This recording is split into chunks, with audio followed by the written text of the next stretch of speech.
Boa noite a todos e a todas. Vamos começar aqui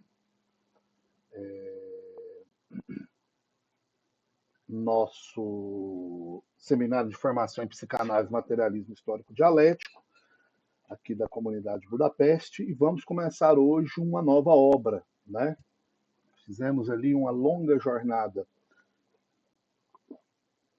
pelo manifesto, né? Psicanálise e Revolução, né? Do Parker e do Cuellar.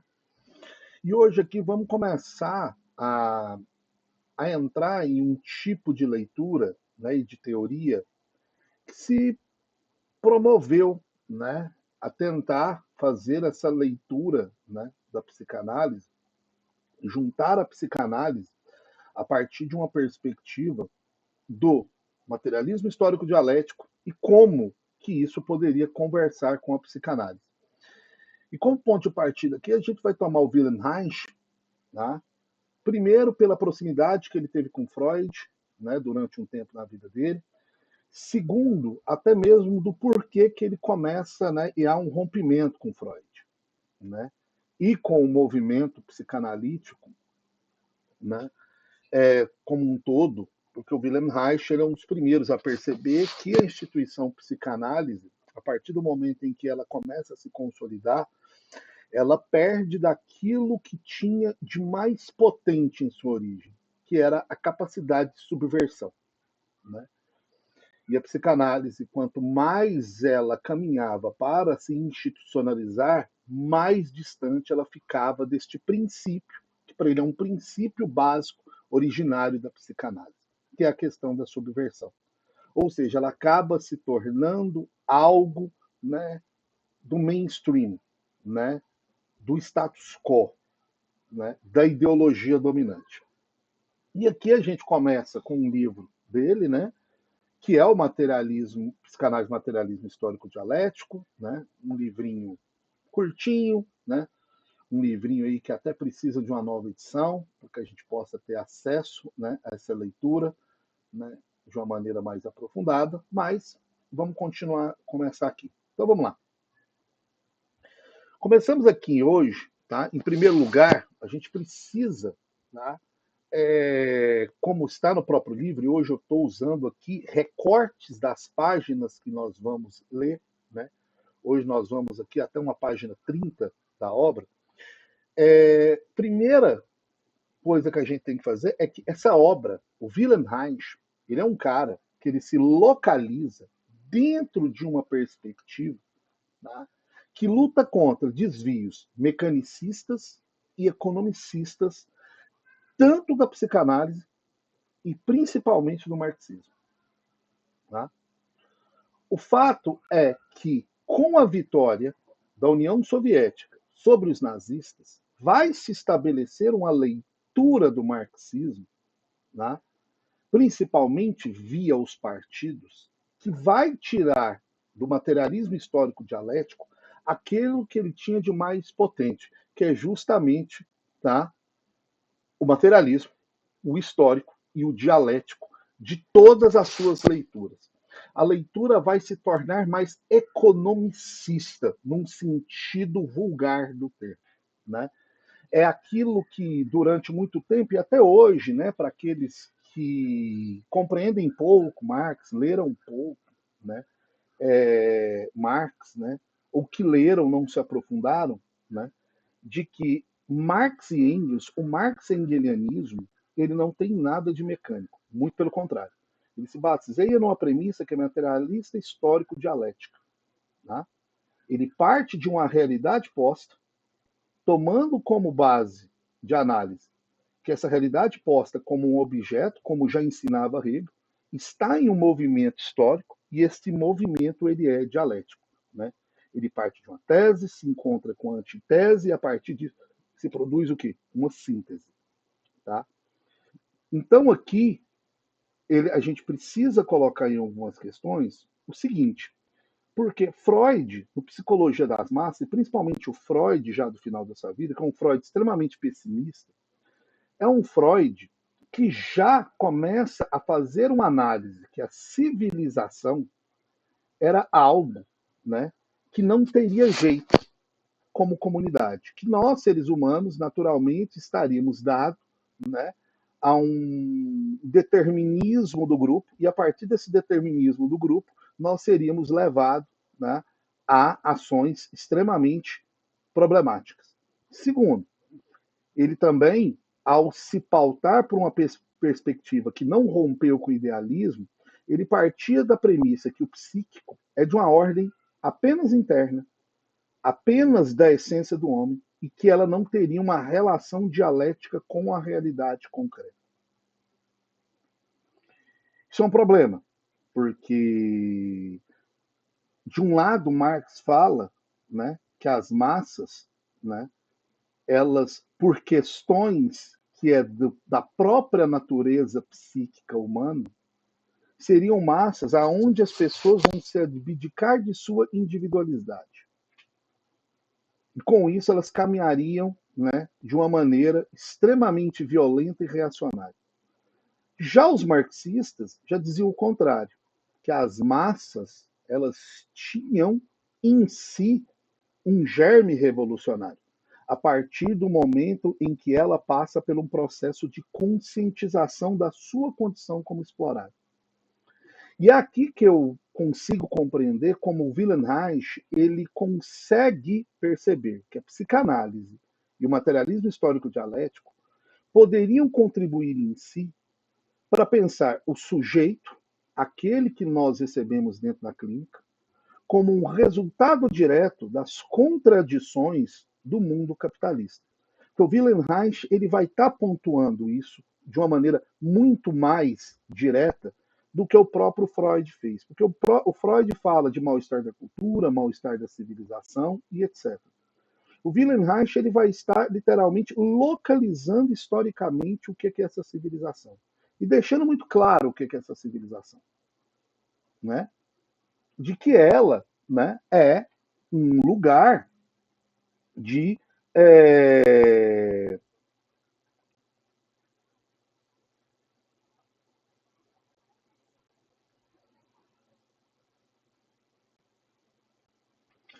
que a psicanálise ela seria um lugar, né, é, de uma individualidade, sim, mas que essa individualidade, né, ela estaria verdadeiramente vinculada a uma perspectiva, né, de, é, de uma perspectiva que nós poderíamos chamar aqui de uma perspectiva vinculada a um modelo social estabelecido. Né? Só um minuto. Para eu aceitar o pessoal aqui. Só um minutinho. Deixa eu ver isso aqui.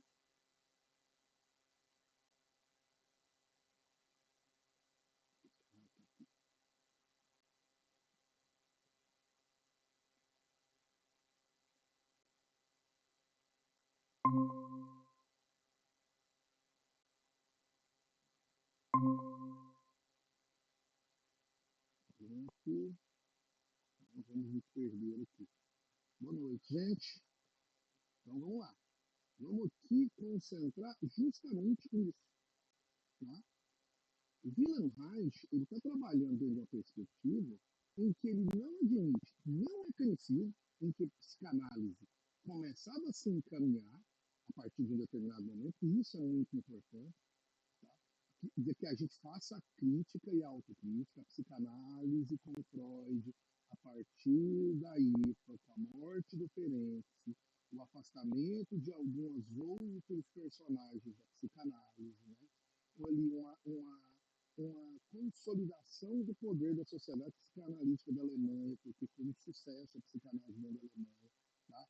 Da metade do século XX para o início da década de 20 para a década de 30, a gente não pode deixar de esquecer que as obras de Freud, a partir dos seus mal-estares, a partir das pessoas colocarem algo extremamente disruptivo, né?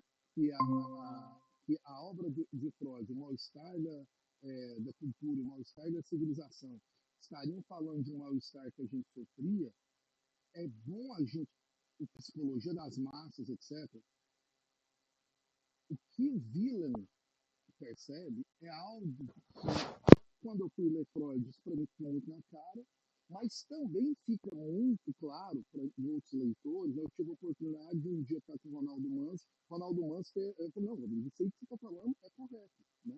O Freud, a partir dali, do início da década de 30, etc., o Freud, ele começa a caminhar por uma psicologia quase que educacional do ser humano. Ó, que a gente tem que realmente educar o ser humano, os seus instintos, etc., porque se ele não tiver controle sobre isso aí, olha o que foi a Primeira e a Segunda Guerra, porque era a única forma que ele conseguia explicar o que foi a Primeira e a Segunda Guerra, né?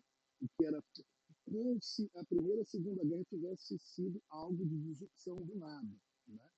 Isso depois é até importante, se estudar a história da psicanálise, que é um negócio também que eu venho pensando de uma maneira muito profunda, que eu fui ver, nenhuma escola de psicanálise tem o conteúdo história da psicanálise.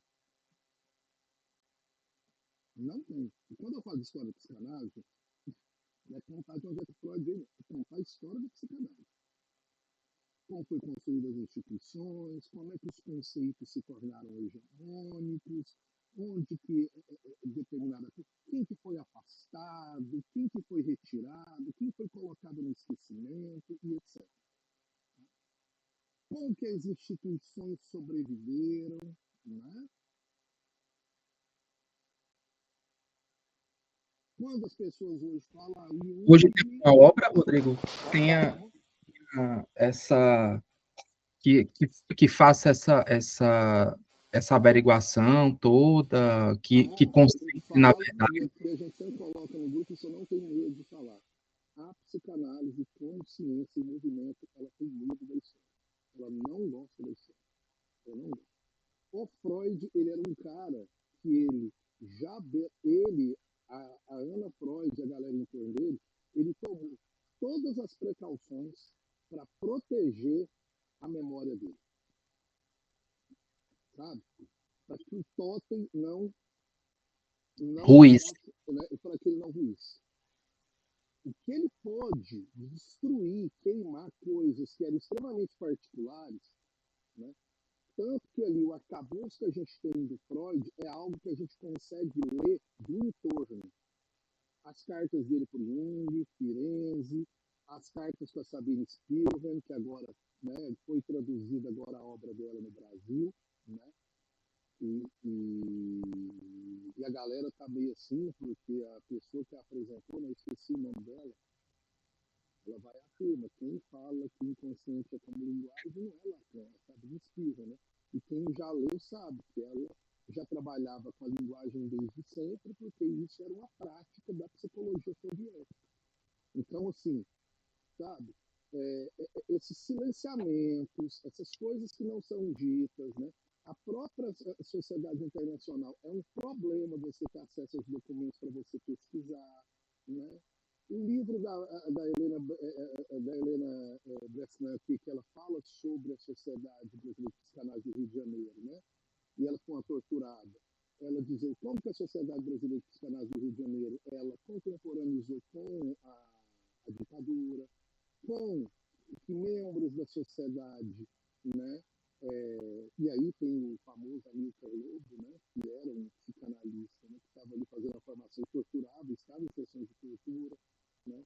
Voltando aqui, que eu já coloquei para vocês, né? O cara lá do Ainda Estou Aqui, quem sabia que ele tinha sido morto foi a Helena. Foi ela que disse, ele estava preso no mesmo lugar e foi torturado. E ele foi torturado tendo como acompanhante médico o Amilcar Lobo. Né? E essa denúncia só foi feita via Argentina, tá? Já na década de 90 no Brasil. A Helena falava assim, o Hélio Pellegrino, na década de 90, ele foi perguntado por uma irmã de uma pessoa que foi morta em tortura. Se você soubesse, psicanalistas ou da instituição que foram, né, que corroboraram, silenciaram, denunciaria? Não, sim, denunciaria. E aí começa a surgir, né? Inclusive, o Amilcar Lobo é o primeiro militar, porque ele era também um médico do exército, a vir publicamente e admitir que a prática da tortura existiu dentro da ditadura, tá, gente? É um psicanalista que fez. Né? É muito importante importante a gente chamar atenção para isso. Né? E isso aí, o Daniel Cooperman já escreveu um artigo sobre, né? Então, assim, mas, por exemplo, aí a gente vai pesquisando mais, você tem o Jung, né? Famosérrimo entre os nazistas, porque o Jung, né, ele teve escritos antissemitas, isso é verdade, uma posição antissemita, mas ao mesmo tempo, aí quem, né, não gosta do Jung, fala isso, eu falo, mas não se esqueça, o Freud e o Ernest Jones perseguiram psicanalistas judeus e de esquerda dentro das instituições para deixar a sociedade psicanalítica sobreviver e assinou um documento com Göring. Né? Isso aí, tá? Isso é fato. Eu já até coloquei nos grupos lá uma imagem do documento assinado pelo Freud e pelo Ernest Jones. Né? Então, assim, é uma questão. Né? A psicanálise não gosta muito de contar a sua própria história. Né? Porque senão os totens caem. E se tem uma instituição, uma prática que depende de totem, é o psicanalista. A psicanálise é construída de totens e seguidores. A hegemônica. Sabe? Assim, galera que segue mesmo. Né? Então vamos lá. Se a ideologia não é discurso puro, ilusão nua, reflexo sem consistência, não é necessário detectar nela a combinação de elementos materiais, reais e imaginários, de acordo com as leis para as quais a psicanálise pode fornecer importantes contribuições. Porque aí que o Wieland está fazendo. Então, gente, você sabe onde a psicanálise ela pode contribuir para o materialismo histórico dialético? Nessas questões em que o Marx e o Engels não discutiram, que é como a ideologia dominante, como que o capitalismo produz sofrimento psíquico, produz repressão. E que é aí que o Wieland está deixando muito claro. Enquanto o Freud está falando mal-estar da civilização, mal-estar da cultura, deixando a coisa no ar, o Wieland está falando assim, a civilização, a cultura que nós estamos falando é a capitalista. Gente, a psicanálise ela é um fruto do capitalismo. Ela é fruto do capitalismo. Se o capitalismo deixar de existir, eu não sei se vai deixar de existir, porque eu sou um marxista, um comunista, que eu não sou um otimista do fim do mundo e paraíso, né? Muito pelo contrário, né? A gente não sabe se ela vai existir depois, mas a psicanálise ela é fruto do capitalismo, ela é fruto do mal que ela produz nos sujeitos. Ela é fruto disso. A gente precisa pontuar. E quem está fazendo isso em primeiro lugar é o Wieland Reich. Então, assim, gente, nós estamos falando que o capitalismo produz um malefício para as pessoas. A moral, os bons costumes, o recalque, as longas horas de trabalho, a exploração, a alienação, ela é produtora de sofrimento. E é isso que vai chegar na clínica. Né? E é isso que vai chegar na clínica. Tá? Então, quando a gente fala sobre isso, e o que ele está trazendo aqui? É justamente isso. Se a ideologia ela existe e ela tem um papel dominante, como que a ideologia dominante ela produz isso que nós escutamos dentro da clínica? Né?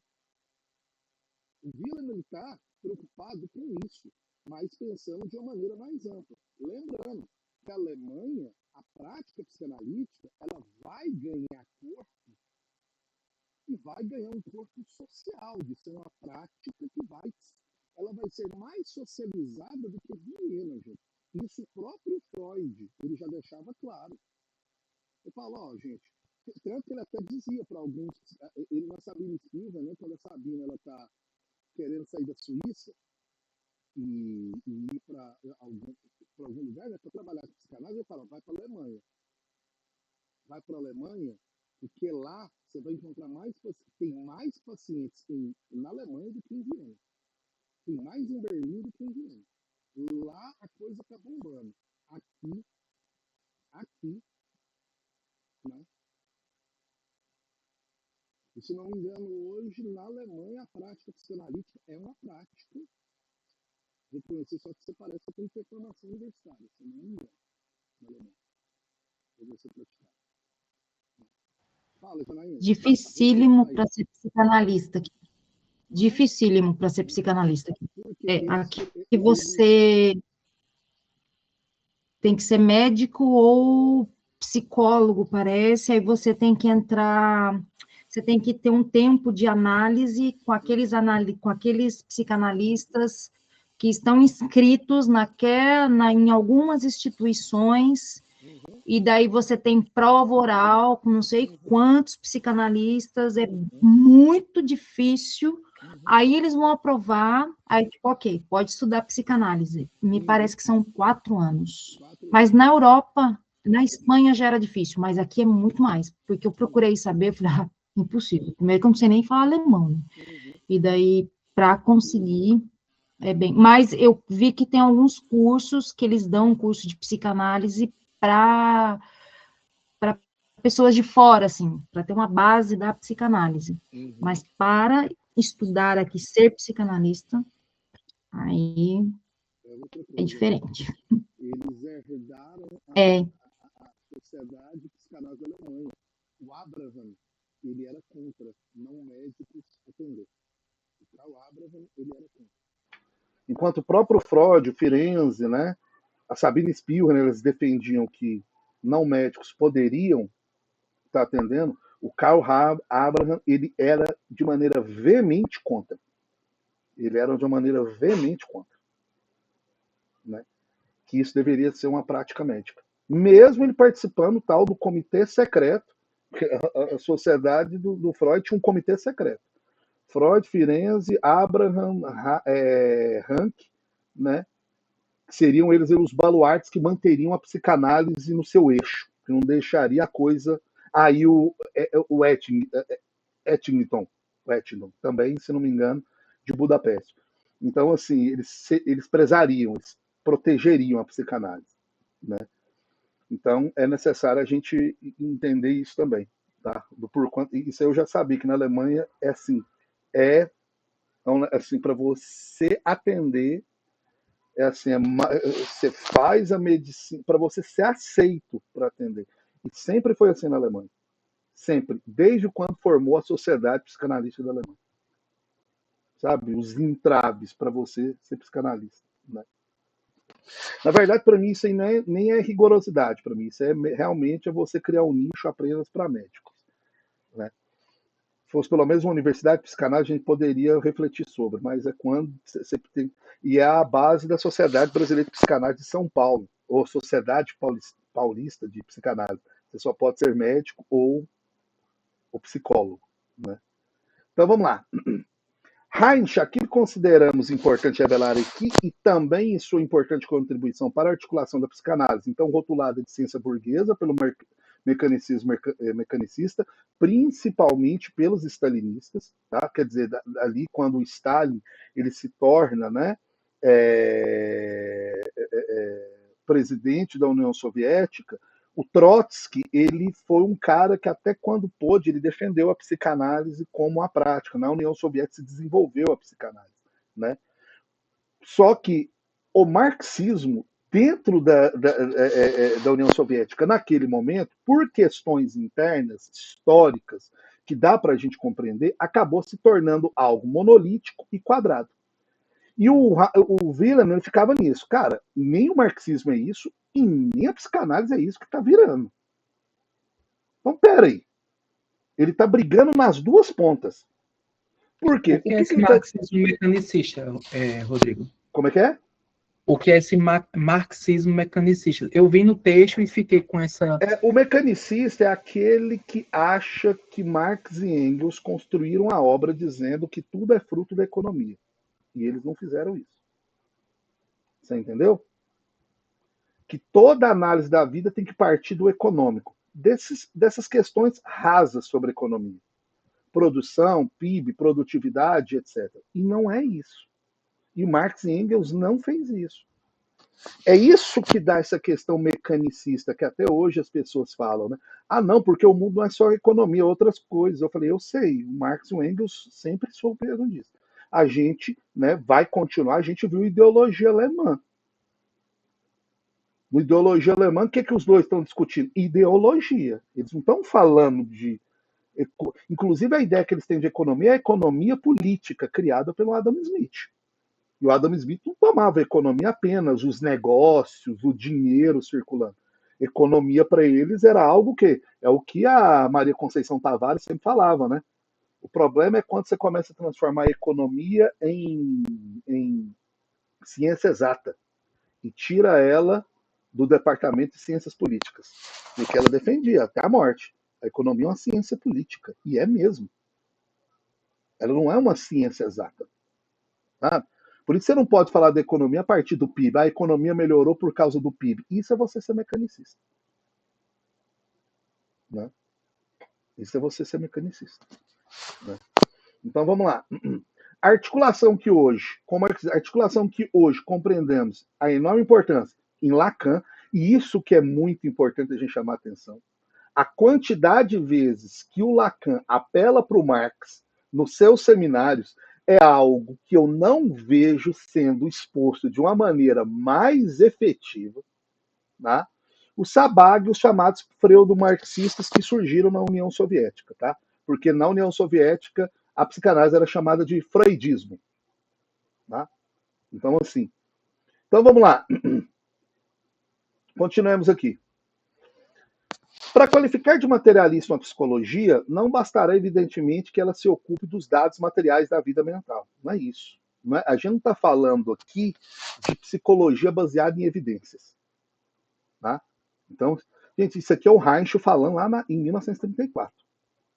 Porque já tinha galera que tentava lidar com a psicologia dessa forma, né?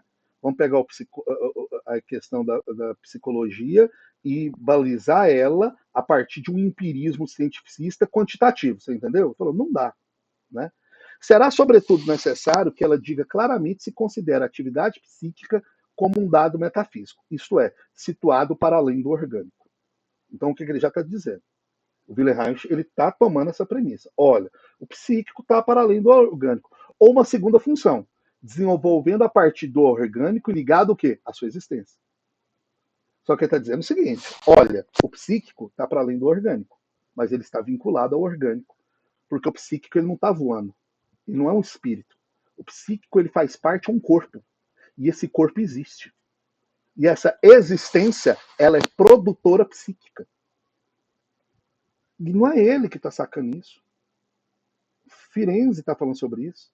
Futuramente você vai ver o Lacan dizendo que, né, o psiquismo ele é uma constituição do sujeito. O sujeito psiquicamente não nasce, ele é constituído. Olha quem está falando isso em 34, bem antes. Tá? Ele está tomando isso, sim, o psiquismo é algo que vai para além do orgânico. Em resumo, olha, a sua insônia pode ser que você está tomando o remédio mais pesado no mundo na última dose e você continua com insônia. Logo, tem algo que está para além disso, sim ou não? Porém, a gente tem que saber, pelo que o seu corpo está passando, né, como você está existindo, para a gente responder a pergunta, por que você não está dormindo? Essa não é a pergunta que a gente faz quando a pessoa reclama de insônia? Mas por que você não está dormindo? Vamos ver como é que estão as suas condições de vida, onde é que você está, como que você vive, onde você mora, né? Qual que é o seu tipo de trabalho e etc. Ok? Começamos com a teoria psicanalítica das pulsões. Ele vai começar, vocês viram lá, né? Com isso aqui é o básico, não é? Isso é o básico de Freud, não é? Teoria das pulsões. Está aqui, né? A pulsão é a noção limite entre o psíquico e o somático. E ele vai lá e pega nisso. Você fala, gente, o Freud está mostrando isso, que a pulsão está entre isso que está no psíquico e isso que está onde? No corpo. Aonde que as histéricas se faziam como linguagem? Não era no corpo? O Freud não começa a sacar que tem algo para além do corpo, não é analisando o próprio corpo, fala assim, isso aqui não tem nada de orgânico. Tem alguma coisa que está para além do orgânico. Está aqui tendo consequências no orgânico, mas estão para além do quê? Do orgânico. Gente, o inconsciente é o que escapa. É aquilo que, assim, né, na linguagem lacaniana, todo mundo fala, é o que escapa, né? Mas isso é o básico da psicanálise, é o que escapa. É aquilo que vai chegar ao nosso paciente, ou nós mesmos, e você fala, nossa, eu não imaginava que eu podia fazer isso. Uma determinada situação, você tem um determinado tipo de ação que você nunca imaginava. Por quê? Óbvio, você tem uma concepção imaginária sua, não é assim? Uma concepção imaginária. Porque talvez aquela situação limite nunca te aconteceu, né? Ah, eu achei que eu ia estourar, mas na verdade é que eu fiquei tão calmo. Você tá vendo como é que as coisas vão escapando? Elas escapam, né? Nestas fontes de excitação sexual, edifica-se a poderosa superestrutura das funções psíquicas da libido. Tudo bem? Essa superestrutura permanece ligada à sua base, ou seja, está na questão do psíquico, mas está ligado ao corpo, sim ou não? O que é o corpo? A infraestrutura. O que é a superestrutura? É o que está no psíquico. Modifica-se com ela, quer quantitativa, quer qualitativamente. Na puberdade, por exemplo, começa-se a apagar-se com ela, como depois da menopausa. O que ele está dizendo? As pulsões começam violentamente no caso, né, aqui se pega uma mulher na adolescência, e na menopausa essas pulsões começam o quê? A diminuir. O que ele está dizendo? Há algo de orgânico que não está no orgânico. E ele está falando disso, dessas pulsões. Né? Dessas pulsões. Vamos lá. Freud construiu a teoria a partir de um modelo de existência. Né? Cada fase, né, você tem uma fase da libido. E aqui que ele começa a chamar a atenção para o seguinte: cada uma das fases de desenvolvimento da libido, voltaremos mais tarde ao caráter dialético desse desenvolvimento, que é o da libido, né, é caracterizado pelas condições de existência da criança. E aqui que ele vai chamar a atenção para um ponto extremamente específico. Ele fez essa crítica, e essa crítica volta a ser feita de uma maneira mais contundente no anti-édipo do Guattari e do Deleuze. Tá?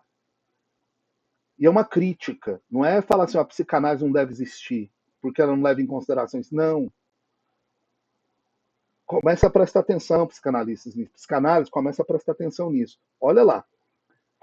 Assim, a fase oral nasce com a ingestão de alimentos, a fase anal com a função de excreção e o ensino da higiene. E se essa criança não tem o que comer, gente? E aí? Por isso, depois dessa obra aqui, a gente deve fazer uma leitura da origem da família, da propriedade privada e do Estado e da história da classe operária, do Engels. Que aí ele vai trazer algumas coisas que ele analisou na época para vocês verem as condições de vida das ditas famílias, para a gente entender essa lógica de Édipo, né, para a gente perceber que o modelo basal que Freud se debruçou para pesquisar e desenvolver a psicanálise é um modelo específico de classe. O Weyland está chamando atenção para isso. No anti-édipo, está se chamando atenção para isso. Esse modelo de família edípica que o Freud desenvolveu, ele é um modelo específico europeu baseado numa perspectiva cultural e de classe. Então, isso é necessário. Né? Imbuída de moral burguesa, a ciência desprezou pura e simplesmente esses fatos, confirmando a concepção popular da pureza da criança. Ele já fazendo essa crítica. E o Freud não foi contra isso, sim ou não? A teoria das pulsões dele é dizer que, né, essa criança tem isso desde o momento que ela nasce, não é assim? Né? Ela é ali, é uma bolinha de carne perversa e o quê? Polimorfa, sim ou não? Beleza? Quero ter prazer até o osso. É isso aí. Né? Passou o creminho aqui em mim, tá bom demais? Continua. Até, sabe assim? Continua. Né? A repressão sexual social havia se tornado, entretanto, um obstáculo para a investigação científica. Porque o Wieland, gente, ele vai pegar muito pesado nisso. Né? Ele vai pegar muito pesado nisso na perspectiva do. Deixa eu ver aqui, parece que tem alguém tentando entrar. Ah, tá aqui. Beleza. Porque tá entrando aqui no tablet, gente. Desculpa, tá? Vamos lá. Continuamos aqui. Ah, beleza. Então vamos lá. Continuemos aqui, tá? Entre as pulsões, o Freud distinguiu as duas principais, né, e sociologicamente indivisíveis. Gente, tem como você separar de um sujeito, um ser humano, pulsão de conservação e pulsão de sexual? Tem como? Um sujeito ser só pulsão sexual e em determinado momento só ser pulsão de conservação, ou as duas estão? Tanto que o Freud, mais à frente, ele não vai ter que até rever essa ideia da pulsão? Que aí ele vai para a tal da pulsão de vida e pulsão de morte? Né? Aí o Lacan vai além, né, que ele fala toda pulsão é pulsão de morte. E as pessoas não conseguem compreender isso. Ele não está querendo dizer que a gente está a caminho da autodestruição natural. Não. A busca, literalmente, por ter esse, sabe, esse prazer de nirvana, ela pode levar à destruição, sim.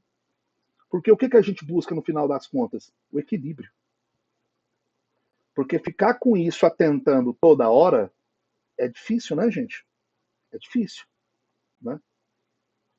Essa angústia a vida toda, né? Esse trem futucando, esse negócio que está aqui, eu não sei dar o nome, essa coisa, né? A das dig, essa coisa que está aqui, eu não consigo nomear, né? Cansa, tem hora, né? Então, descanso.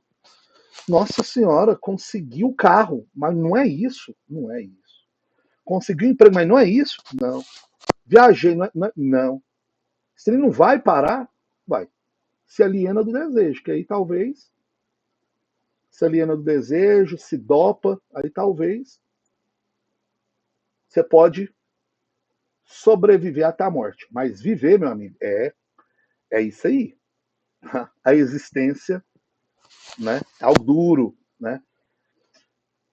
Então Freud, né, que a pulsão sexual surge inicialmente apoiada na pulsão de nutrição, começa já com isso, e aí que ele consegue ver, e isso é muito interessante. O Marx ele fala, né, quando começa as pulsões está muito vinculado à função de nutrição, né, que é a fase oral. E o Marx, ele fala isso, gente, no Capital. Ele, segundo Marx, a necessidade de se alimentar é, na existência social, também a base das funções sexuais. Só que o Marx está pensando de outra forma, né? Que é aquele negócio. Se as pessoas não comem, como é que elas vão, né? Praticar, elas não vão ter energia para nada. Mas os dois, eles estão chegando a conclusões muito próximas, da questão do sexual. Por isso que eu quero ler com vocês a obra do Engels, porque ele fala sobre esses tipos de comportamento, né? Sobre os tipos de comportamento. É uma obra muito interessante ali, que ele já começa a fazer outra discussão que serve para a gente até pensar essa ideia de liberdade sexual que foi construída de maneira burguesa e liberal. Que a Kollontai, em 1918, 18, ela questiona o próprio Lenin. Né? Ela fala, bonito demais, velho. Essa liberdade sexual que as burguesas querem, esse feminismo liberal é lindo. Véio. A gente é imposta essa liberdade desde quando a gente nasce, a trabalhadora é imposta a isso. Né? Então, vamos lá. A pulsão é dialética entre pulsão de conservação e pulsão o quê? Sexual. A tese da pulsão de conservação, a antitese da pulsão sexual, produz uma síntese que somos nós o quê? Sujeitos. A gente tem que encontrar um meio termo ali para conseguir o quê? Sobreviver da melhor maneira possível. Não é? Criar uns ganhos secundários, né? Já que o gozo ele é impossível de ser alcançado, então a gente vai criando ali algumas coisas que são secundárias, né? O carro, a viagem, sabe? Aquela bunda balançante que a gente deseja aqui e acolá, né? Aquele amor que é o amor da vida que você conheceu, aí de repente daqui 2 anos já não é mais, só era fogo no rabo mesmo, tá? Que hoje os relacionamentos e os casamentos estão acabando por isso, tá, gente? Ah, não, é porque o desejo acabou. Eu falei, então não é relacionamento, então era só fogo no rabo. Só era fogo no rabo. É porque quando o tesão acaba, é porque naturalmente vai acabar. Tudo bem que hoje a gente tem um desenvolvimento aí da farmácia, principalmente, aí já é um privilégio masculino, né? Se criaram armas para a mulher, não.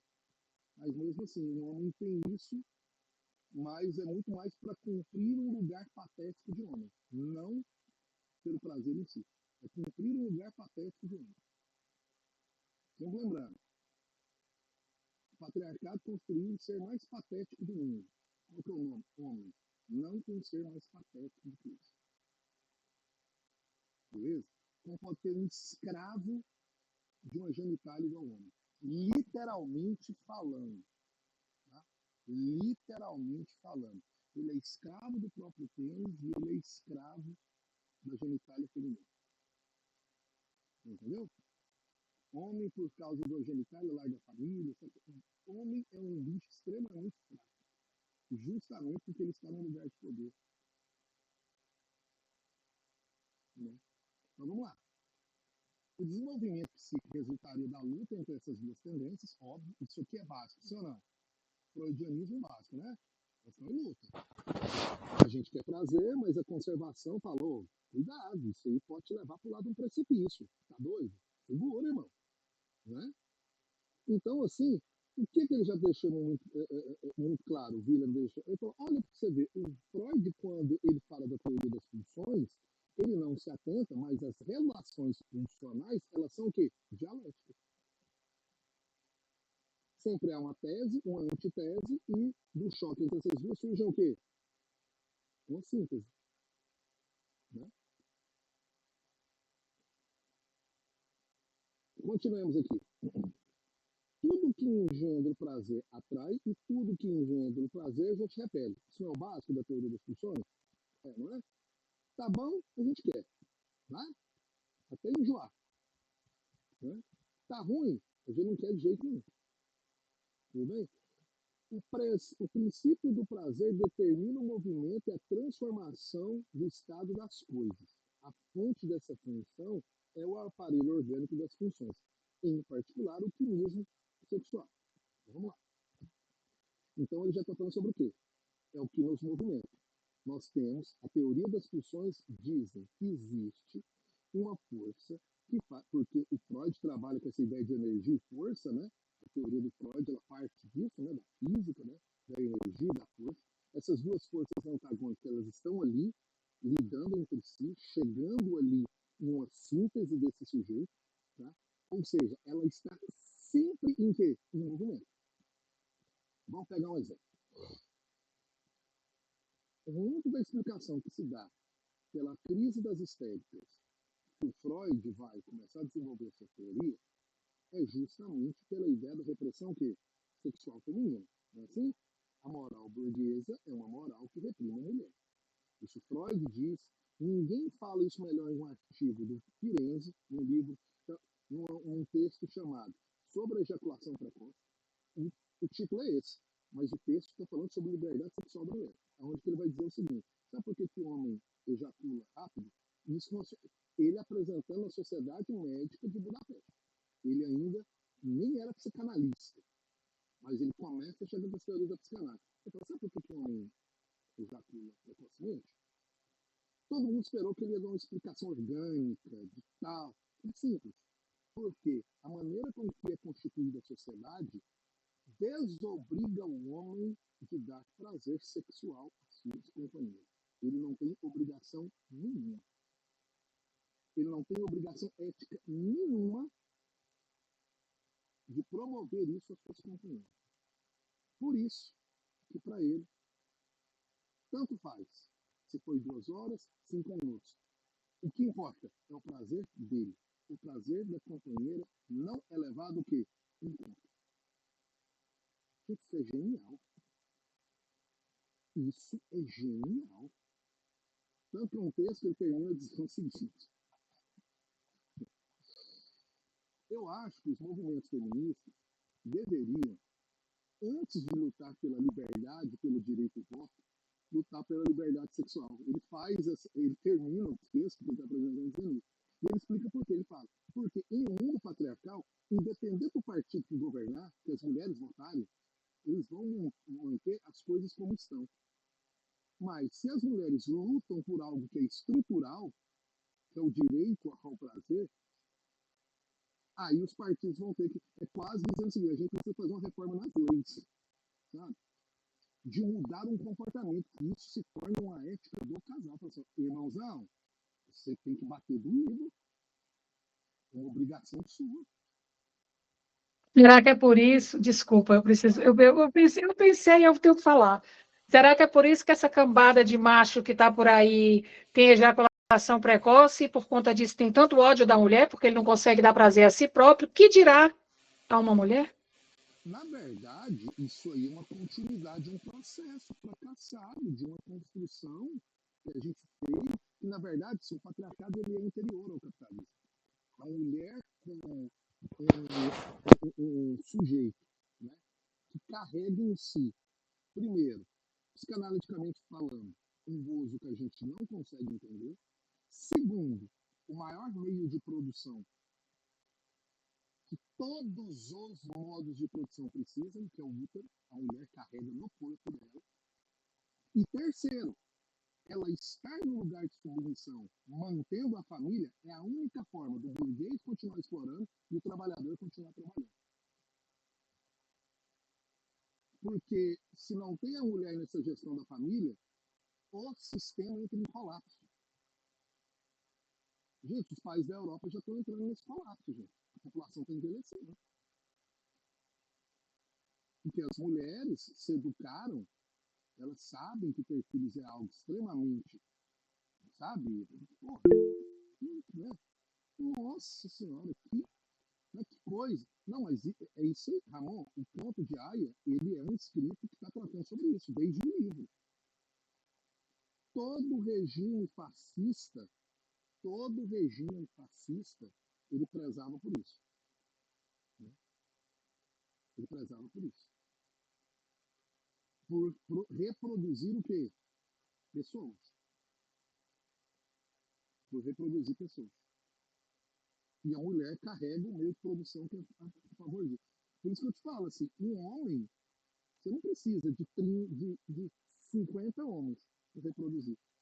Mas se você tiver só um, e 50 mulheres, a humanidade continua. E assim, e ao contrário, a sociedade, ela o quê? Imagina uma mulher para 10 homens. Cada gestação é 9 meses. Cada gestação. Imagina as mulheres começarem a tomar consciência de questões tão básicas como básicas. Olha, se eu parar de tomar conta de casa, a casa entra em colapso. Entrando em colapso, o trabalhador não vai para o trabalho, o burguês não vai explorar. Entendeu? É isso que a gente precisa começar a compreender de uma maneira mais profunda, né? Por isso que parece que eu percebo que o debate sobre a mulher real e concreta ele foi colocado de lado para se debater questões sobre o feminino, sabe? Né? Perguntas como o que é ser mulher? Gente, tem 5.000 anos de história de civilização. É só você procurar nos livros.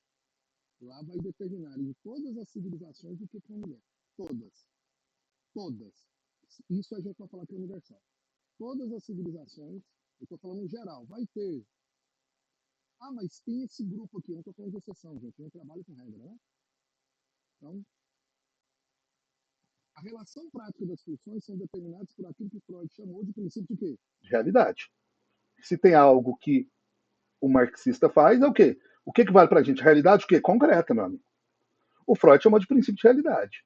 Aí é aí que o Wieland vai, ele fala, ó, esse princípio de realidade opõe-se, em parte, ao princípio de prazer. Claro, você pode sair aí, né? Uhul, bora! Uhul, bora! É pulsão de vida, porra, é pulsão. Não, não pode.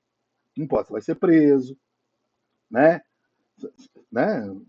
Pode ser que essa pulsão ela tá tão visceral que você quer dar uns murros em alguém, vai ser preso, você vai ter que dar uma segurada. O princípio de realidade vai estar ali para dar uma segurada, existe a lei, existe a ordem, existe a civilização, o processo civilizatório. E que impede completamente determinadas satisfações, é óbvio, né? Por isso que eu falo, o lugar da clínica é o lugar onde o paciente pode matar o pai, matar a mãe, sem culpa nenhuma. Vocês não conscientizaram para os seus pacientes que aquele ali é um lugar que ele pode odiar, mas com. Sabe que uma mãe pode odiar os seus filhos, mas assim, com ódio mesmo. Fala, eu me arrependo.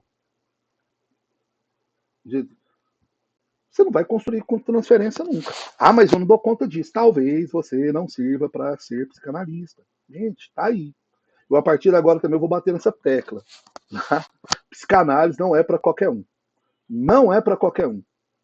Inclusive, os próximos textos do curso sobre Firenze, da turma mais avançada, a gente vai cair num texto que, literalmente, o Firenze está falando, gente, não é qualquer um dá conta, não. Então, assim, porque pergunto para ele, como é que eu faço para ser psicanalista? Ele fala, primeira coisa, você dá conta? Ah, não sei. Ó, você vai ter que fazer isso, isso, isso, isso, isso, isso, isso, isso, isso, isso, isso, isso. Você dá conta? Não. Então, talvez não é para você. E tá tudo bem. Tá tudo sossegado, gente. Tá tudo sossegado. Então vamos lá. Mas também o modifica na medida que o obriga o indivíduo a procurar satisfações de substituição ou retardar de determinado o quê? Satisfação. Não é assim? Não pode agora. Pode ser o que depois. Tem muita coisa que a gente ensina para os nossos filhos mais jovens, né? Ó, você ainda não tem idade. Né? Quando você chegar nessa idade, você pode. Nessa idade ainda você não pode. Então, muitas vezes a gente tem que dar uma retardada. E muitas vezes a gente tem que dar uma retardada na satisfação porque nós não tem grana. O negócio é esse, é porque nós não tem dinheiro. Ah, não, eu vou ter que juntar 5 meses. Talvez eu consiga. Né? Tô com um amigo meu que largou o emprego aí agora, em escola privada aqui de Goiânia, largou porque ele entrou numa situação que ele viu que ele ia morrer. Ele está na Tailândia nesse momento. Ele dá aula de inglês, ele está na Tailândia. Eu perguntei, o que você faz? Ele falou, eu não sei. Porque eu estou ganhando na aula aqui pela internet. Tá me bancando, eu não quero, sabe assim? O cara bancando o desejo dele mesmo. Ele tá bancando o desejo real, raiz. Eu só tinha visto uma pessoa bancar o lugar dela, foi a Marília Gabriela. Vocês viram que ressuscitaram a entrevista dela, quando ela fala que ela é muito sozinha? Só que o povo agora coloca como se isso fosse positivo. Ninguém prestou atenção que ela estava dando entrevista falando da tristeza que é isso, mas ela não se vitimiza. Ela termina dizendo o seguinte, eu sei que eu estou nessa situação e eu sou 100% responsável por isso. Sabe aquela coisa bem freudiana? Ó, falei sobre isso aqui, mas eu sei que a responsável sou 100% eu e eu consigo lidar com isso. Né? Ela não estava falando como uma ode a ser uma pessoa sozinha, né? E etc. E as pessoas colocaram o recorte como se ela estivesse fazendo uma ode, a uma solidão, a essa coisa capitalista, né, atomizada do indivíduo viver sozinho até sua morte. Não consegue. Vai adoecer. Vai adoecer. Presta atenção na entrevista. Olha os olhos dela cheios de lágrimas. Ela não está falando um negócio feliz. Sabe? E é triste ver assim, que ela estava ali falando, gente, eu sei, eu construí isso, mas sabe qual é que eu falo assim, gente? Não vai nesse caminho meu, não. Tem outros aí, saca? Porra, nem meus filhos me visitam, sabe? Aquele negócio assim, né? Então vamos lá. Procurar satisfações de substituição ou retardar uma determinada satisfação. A criança de mama, por exemplo, só pode tomar sua refeição em determinadas horas, não é assim? Inclusive, a gente, né, tem que educar, a criança não é toda hora que ela quer, né, e etc. Tá? E aí que é um fato interessante. Satisfazer imediatamente as suas necessidades, né? A rapariga púber não pode, na sociedade atual, que ele está falando na década de 30, né? Já se submeter aos seus desejos, às suas pulsões. Eu prefiro desejos. A conceituação de Lacan acho que é mais ampla da gente pensar. Né? A gente pode pensar o sexual de uma maneira para além do coito. Né? A gente pode pensar para além do coito. Não pode, porque a sociedade está falando, você tem que casar virgem. Né? Esse lacre aí quem tem que tirar é seu marido. Não é assim? Né? Não pode ser, né? Qualquer um. Você não pode sair sentando a galera. Né? Inclusive, é reavivar essa mulher que vem surgindo aí, né? Esse movimento aí, né? O povo chama Red Pill. Eu, na verdade, na minha época, quando eu era jovem, a gente chamava esse tipo de Red Pill de cabaço mesmo. Então, assim, é um cabaço, né? Que, literalmente, assim, tinha que resolver essas questões suas num consultório, principalmente edípicas, que está aí atrás de uma mãe, né? Que aí ele é autorizado culturalmente a fazer o que ele sempre quis fazer com a mãe dele. Então, olha aqui, ó, presta atenção. É só vocês verem, gente, a descrição das mulheres para os cabaços. Vejam o que eles estão descrevendo. Se é uma mulher desejável ou uma mãe. É só vocês verem o que eles estão querendo. Entendeu? Só que essa mãe, eles podem fazer aquilo que não podia fazer com a mãe, né? Porque aí não pode ter um interdito, não tem o princípio de realidade, aí não pode. É incesto, né? Então vamos lá. Interesses econômicos, o burguês vira interesses culturais. Isso que é maravilhoso, né? Aí você transforma em uma prática cultural, né? Obrigam a conservar a virgindade até o casamento, sob pena de se expor ao desprezo público ou ao risco de não encontrar o marido. Olha que coisa, né? O impedimento da satisfação direta do erotismo, tal na prática a criança, é também consequência do princípio o quê? De realidade. Fecha as pernas, menina. Para de mexer nisso aí, menino. Não é assim? A gente começa, né? O engraçado que é isso. O nosso processo civilizatório começa com interdito. Ele não começa com, pode fazer o que você quiser. Ele começa com o quê? Com interdito. E se vocês perceberem, isso já está voltando devagarzinho os discursos educacionais do interdito. Porque a tal da educação positiva ficou muito naquela, vamos respeitar aqui a autonomia da criança. Sim, mas ela vai lamber sabão, porque ela é uma criança. Ela vai enfiar a língua na tomada, porque ela é uma criança. Então é necessário o adulto ali, né, fazer os interditos. Ela não pode tudo, né? Vamos conversar com ela em determinados momentos, é interditar mesmo. Não pode. Né? Então, assim, práticas educacionais onde o adulto tem que negociar com uma criança, sabe assim? Sei. Né? Concretamente, o que o Wieland ele tá chamando isso? Concretamente, está lá escrito, a pessoa, concretamente, né? A psicanálise hegemonicamente abraçou o quê? O conservadorismo. Então, assim, abraçou. Por que abraçou? Porque ele chama atenção para a seguinte questão, para a gente encerrar e continuar no nosso próximo encontro. O princípio, na época capitalista, impõe limitações das suas necessidades. Inclusive de construir culturalmente, dizendo assim, você precisa disso, trabalhador. Você não precisa viajar, você não precisa descansar. Você entendeu? Você não precisa ir pro forró. Não. Você precisa, sabe? Trabalha, humildade. Você não pode desejar um mundo melhor. Não, porque isso aí vai. Que falta de humildade é essa? Você não pode questionar o sistema. O que é isso? Que falta de humildade é essa? E aí que ele traz, né? Não se invocar para esse fim obrigações religiosas de humildade e de modéstia. Como assim? Né? Agradece a Deus que você tem.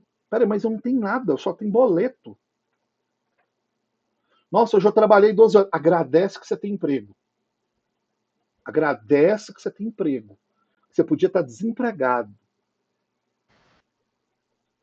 Não é à toa que o protestantismo está crescendo porque ele prega ao contrário, o protestantismo né? em origem, né? Vamos gerar... Em origem. Né? A base de tudo está nas condições econômicas. E aí que o Wieland começa ali, fala assim, cara, não dá para a gente falar de princípio de prazer e de realidade se a gente não leva em questão de quem que a gente está escutando. Uma pessoa milionária... Gente, imagina você ser psicanalista do Elon Musk. Queria. Sabe por quê? É um cara que ele não tem limite de nada, gente. Ele dobrou. Ele é mais rico hoje do que 32 países. Ele tem hoje, como renda própria, PIBs maior do que PIB de 32 países. Você imagina esse cara que não tem nada que ele não tem acesso? A gente lembra do Piriri. Lembre-se de Epstein. Vocês conseguem entender isso, gente? Porque essas perversidades ocorrem ali com esses grupos? Porque para eles não há limites, não há a lei. Não há lei. Eles podem perverter com tranquilidade. O Epstein é um, gente. Gente, o presidente dos Estados Unidos, gente, é um pedófilo confirmado por investigações do próprio FBI. Ele é um presidente. E, gente, entendam isso. Entendam isso.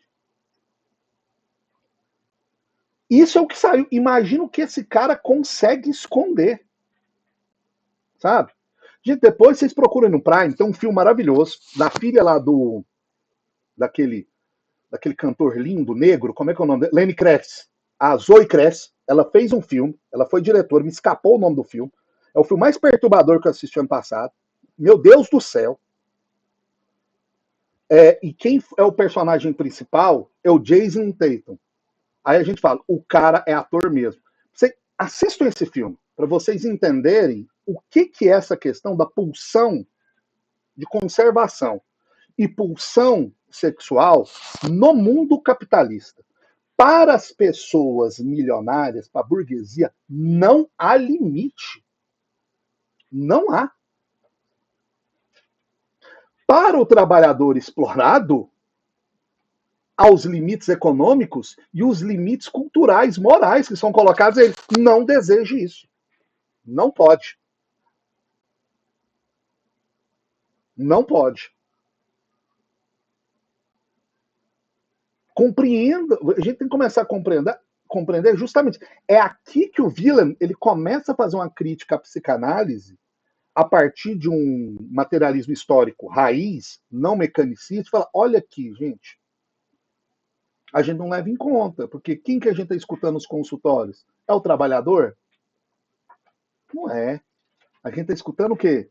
Filhos da classe média, filhos da burguesia, membros da burguesia, pessoas que dão conta de pagar. A gente não leva em consideração essas limitações de classe, de renda, né? Até na próxima vez eu quero relembrar o que o Freud falava sobre trabalhadores, né? Que ele fala assim, ele até fala assim, eu acho que os trabalhadores não têm nem tempo de sofrer, sabe? Porque assim, eles não têm nem tempo de sofrer, porque eles estão lutando pela sobrevivência. A luta deles é de uma pulsão de conservação 24 horas por dia. Onde vai ter pulsão sexual? Tem que estar. Até a pulsão sexual está a serviço da pulsão de conservação, porque eles precisam comer. Comer. Que é o prazer básico, né? Que a gente aprende lá com o bebê, né? Que é a função oral. Terminamos por hoje, gente. Deixa eu colocar aqui. Nos encontramos no dia 20. Tá? Daremos continuidade a esse livreto. Leiam para a gente continuar a partir daqui sobre psicanálise hegemonicamente abraçou o conservadorismo. Tudo bem? Rodrigo, você vai disponibilizar o PDF, o PowerPoint dele? Vou, desse aqui? Vou. Hoje, na hora que terminar aqui, eu mando para vocês. Eu não mandei, né, ainda, né? Eu sempre mando antes. Não, eu mando para vocês. Beleza. Tá? Na hora. Porque eu não mandei dessa vez, eu sempre mando antes, e até com o roteiro. Mando para vocês na hora que terminar. Tá bom? Abraço. Fala, meu filho. Qual que é a dúvida? Rapidão.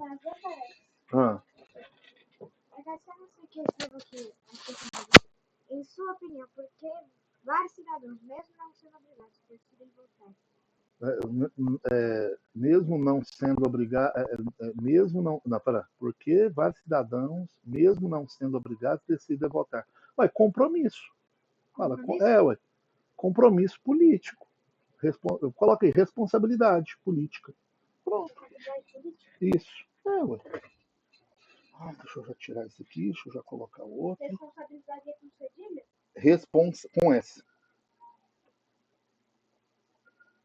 Deixa eu entrar aqui. Bom, depois só entrou a galera que participa mesmo. Então, nem precisou. Vamos lá.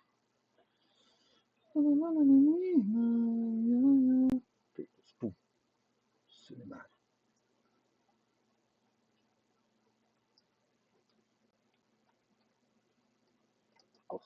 Ô, gente.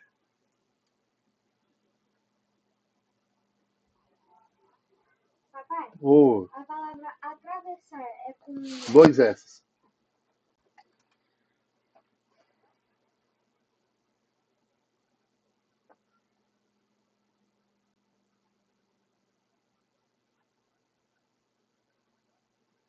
Lá, lá, lá, lá, lá, lá, lá, lá, lá, lá, lá. Tá Vai funcionando? dar Tá outra. funcionando. É. Opa, eu não desliguei aqui. Acabei de estar. Depois eu corrijo. Não, não vai dar para fazer agora. Tô entrando. Segura aí. Na hora que eu. Lá, lá, lá, lá, lá.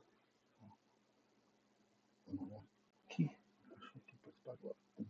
Onde eu nasci? Onde você nasceu, João? Não, qual hospital? Ai. Agora eu olho. Agora eu olho.